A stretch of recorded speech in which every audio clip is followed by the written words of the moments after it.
Gas, জ্বালানি, বিদ্যুৎ সংকট সমাধানে সরকার ব্যর্থ হয়েছে।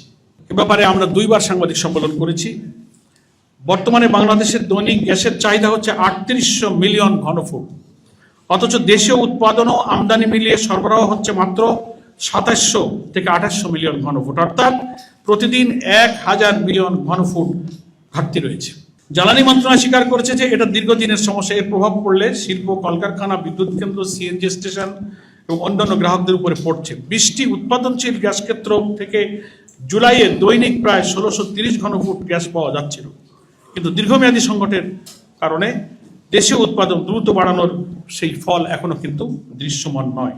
ফলে এই কারণে বিদ্যুৎ জ্বালানি সংকটের কারণে কলকারখানার উৎপাদন মালিকরাই বলছে ৪০% উৎপাদন কমে গিয়েছে, ২০টি কারখানা বন্ধ হয়েছে, ২০,০০০ শ্রমিক ছাঁটাই হয়েছে। প্রিয় ভাইয়েরা আমার, এ কারণে জামাত ইসলামীর পক্ষ থেকে সুনির্দিষ্ট প্রস্তাব দেওয়া হয়েছে। পার্লামেন্টারি কমিটিতে একটা বিশেষ কমিটি হয়েছিল, সেখানে ১০ দফা দিয়ে সেই সময়কার সাময়িক সংকট নিরসনে জামাত ইসলামী ভূমিকা রেখেছে।